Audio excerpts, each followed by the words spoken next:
नमस्कार बच्चों। राजकीय महाविद्यालय राजगढ़ चूरू द्वारा संचालित ऑनलाइन क्लासेज में आपका स्वागत है। पिछली कक्षा में हमने कवि जयशंकर प्रसाद, सूर्यकांत त्रिपाठी निराला, मैथिली शरण गुप्त जी का अध्ययन किया। आज हम प्रकृति के शिवकुमार कवि के नाम से प्रसिद्ध सुमित्रानंद पंत, जो कि छायावाद के प्रमुख कवि हैं, का अध्ययन करने जा रहे हैं।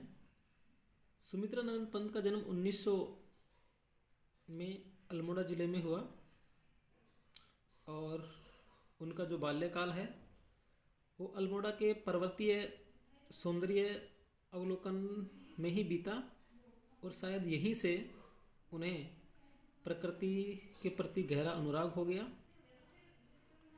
सुमित्रानंद पंत बचपन से ही एकांत प्रिय एवं शांत प्रिय स्वभाव के थे।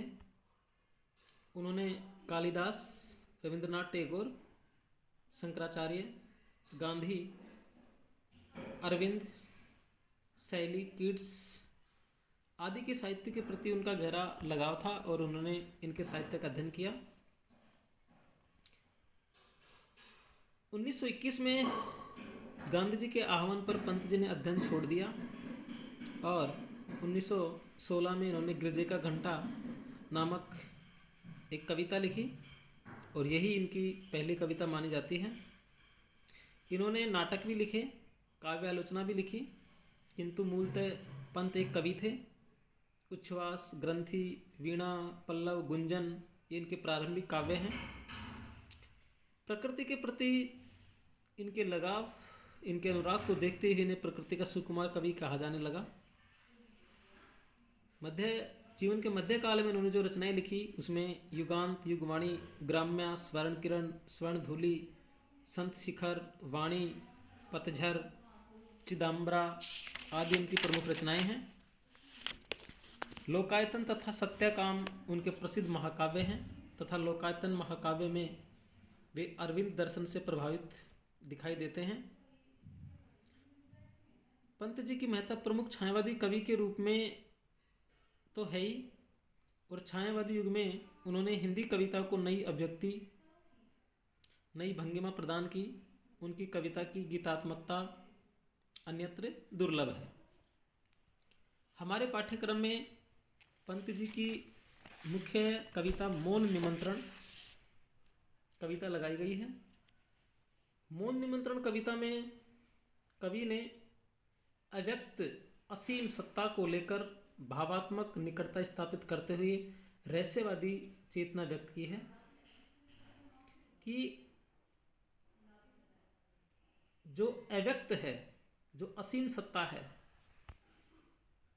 उस असीम असत्ता के प्रति कवि ने अपने भावात्मक संबंध को व्यक्त करते हुए कहा है। साथ ही रहस्यवादी भावना भी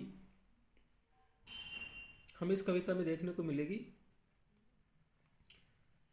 कवि कह रहे हैं, स्तब्ध ज्योत्सना में जब संसार चकित रहता शिशु सा नादान, विश्व के पलकों पर सुकुमार विचरते हैं जब स्वप्न अनजान, न जाने नक्षत्रों से कौन निमंत्रण देता मुझको मौन। कवि कह रहे हैं कि जब स्तब्ध ज्योत्सना में जब संसार चकित रहता शिशु सा नादान, कवि कह रहे हैं कि जब चांदनी में व्याप्त सुनसान रात में सारा संसार उसका सौंदर्य और उसका सूनापन देखकर नादान बच्चे की तरह चकित सा रहता है, अर्थात संसार के निवासी सुनहले सपनों में डूबे रहते हैं, तो न जाने कौन मुझे तारों के बहाने से चुपचाप अपने पास बुलाने का निमंत्रण देता है। कहने का भाव यह है कि जब रात में चांदनी खिली होती है, तारे चमकते रहते हैं और सारी पृथ्वी के निवासी गहरी नींद में सोते रहते हैं, तब मुझे उस अज्ञात एवं असीम सत्ता का आभास देते हुए न जाने कौन अपने पास बुलाता है।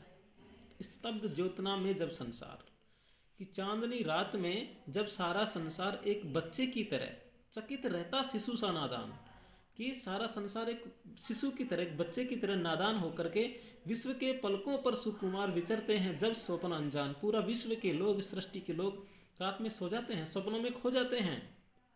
तब न जाने इन तारों में कौन एक ऐसी असीम सत्ता है जो मुझे अपनी ओर बुलाती है, मुझे निमंत्रण देता है। सघन मेघों का भीमाकाश गरजता है जब तमशाकार, दीर्घ भरता समीर निश्वास, प्रखर झरती जब पावस धार, न जाने तड़प तड़प में कौन मुझे इंगित करता तब मौन। आगे कवि कह रहे हैं, सघन मेघों का भीमाकाश, भीमाकाश भीम धन आकाश यानी विशाल आकाश, तमसाकार तमस धन आकार अर्थात अंधकार के रूप में, दीर्घ दीर्घ मतलब लंबी, समीर समीर का शाब्दिक अर्थ है वायु,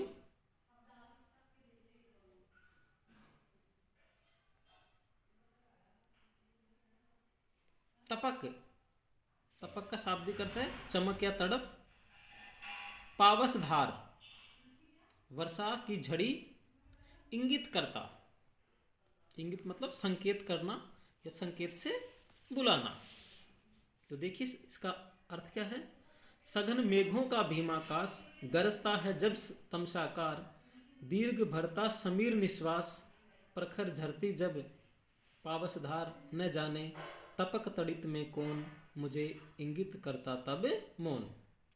कवि वर्णन करते हुए कहते हैं कि जब आकाश में घने बादल छाए रहते हैं तब भी मुझे कोई अज्ञात शक्ति निरंतर अपनी ओर आकर्षित करते हुए निमंत्रण देती रहती है।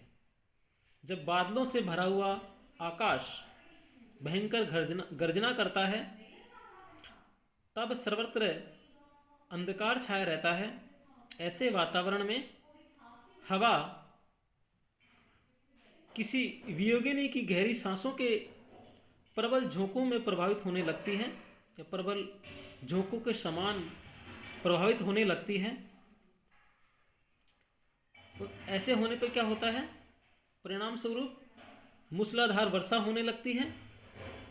ऐसे परिवेश में न जाने कौन तीव्रता से चमकता हुआ, तड़ित तड़ित मतलब बिजली, तो न जाने कौन तीव्रता से चमकता हुआ विद्युत के माध्यम से मुझे न्यूटन संकेत और संदेश प्रेषित करता है।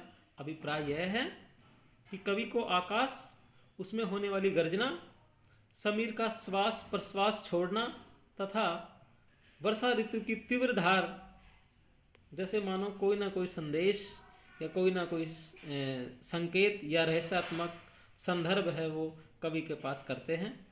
ऋतु वर्णों का समूचा सदृश्य यहाँ कवि को रहस्यात्मक संदेश देता हुआ प्रतीत हो रहा है कि जब आकाश में, पूरे आकाश में बादल छाए हुए होते हैं और वो बादल अंधकार से युक्त होकर गर्जना करते रहते हैं। ऐसे समय में जब तीव्र वर्षा हो रही है और वर्षा होने से जो बिजली चमक रही है, उस चमकती हुई बिजली में भी न जाने मुझे कौन इंगित कर रहा है, कौन इशारा या संकेत देकर अपने पास बुला रहा है। देख वसुधा का यौवन भार, गूंज उठता है जब मधुमास, विधुर उर्के से मृदु उद्गार, कुसुम जब खुले पड़ते सोचवास, न जाने सौरभ के मिसकोन, संदेशा मुझे भेजता मौन। देखिए कवि कह रहे हैं कि जब संपूर्ण देख वसुधा का यौवन भार, कि संपूर्ण पृथ्वी पर बसंत ऋतु की मधुरिमा जब छा जाती है, गूंज उठता है जब मधुमास,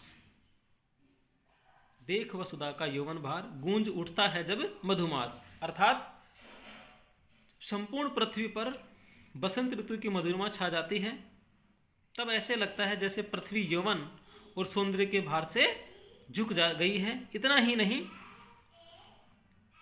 बसंत ऋतु में भोरे भी जब पुष्पों के आसपास मंडराते हुए गुंजार करते रहते हैं, गूंज उठता है जब मधुमास, भौरे भी जब पुष्पों के आसपास मंडराते हुए गुंजार करते रहते हैं, तब वातावरण अत्यंत सुंदर मोहक हो जाता है। और बसंत ऋतु में वियोगी जनों के हृदय में उनके उद्दीप्तकारी प्रभाव से उसी प्रकार अनेक कोमल भाव उभरते रहते हैं, जिस प्रकार बसंत में विविध रंगों और गंधों से युक्त पुष्प विकसित होते रहते हैं। विधुर उर्के से मृदु उद्गार, यानी बसंत ऋतु में वियोगी जनों के हृदय में उनके उद्दीप्तकारी प्रभाव से उसी प्रकार अनेक कोमल भाव उभर कर आते हैं, जिस प्रकार बसंत में विविध रंगों और गंधों से युक्त पुष्प विकसित होते रहते हैं। बसंत ऋतु में पुष्पों से चारों ओर सुगंध फैलती रहती है, किंतु ऐसे मोहक और मादक वातावरण में वियोगी मनुष्य के हृदय में दुख की सांसें चलती रहती हैं। कवि अनुभव करता है कि उस समय बसंत ऋतु में विकसित फूलों के विकीर्ण फूलों से फैली हुई सुगंध के बहाने न जाने कौन मुझे मौन संदेश भेजता रहता है। शुद्ध जल शिखरों को जब वात सिंधु में मथ कर फेना आकार, बुलबुलों का व्याकुल संसार बना विद्युता देता अज्ञात। तब लहरों में कर मौन, न जाने मुझे बुलाता मौन। कवि कह रहे हैं, शुद्ध जल शिखरों को जब वात सिंधु में मथ कर फेनाकार, कि जब वायु, वात मतलब हवा, वायु, कि जब वायु सागर की लहरों की चोटियों को मथ कर उनमें झाग पैदा कर देती है तथा बुलबुलों का एक व्याकुल संसार बनकर उसे अनजाने ही नष्ट कर देता है। शुद्ध जल शिखरों को जब वात सिंधु में मथ कर फेनाकार, बुलबुलों का व्याकुल संसार बना विथुरा देता अज्ञात, कि जब वायु सागर की लहरों की चोटियों को मथ कर उसमें झाग पैदा कर देती है तथा बुलबुलों का एक व्यापक या व्याकुल संसार बनाकर उसे अनजाने ही नष्ट कर देती है, तब न जाने लहरों से अथवा लहरों के बहाने से अपने हाथ ऊपर उठाकर चुपचाप मुझे कौन बुलाता है। कहने का भाव यह है कि जब सागर में लहरें उठती हैं तो उन्हें देखकर कवि को ऐसे आभास होता है जैसे लहरें रूपी अपने हाथों से संकेत करके वह असीम सत्ता मुझे अपने पास बुला रही है। उठा तब लहरों से कर कौन, यानी लहरों रूपी कर मतलब हाथों को उठाकर न जाने कौन है जो मुझे अपने पास बुला रहा है। इस अंश में रूपक अलंकार के साथ उपमा अलंकार का भी प्रयोग हुआ है। आज की कक्षा में हम इतना ही अध्ययन करते हैं। तब तक के लिए नमस्कार, धन्यवाद।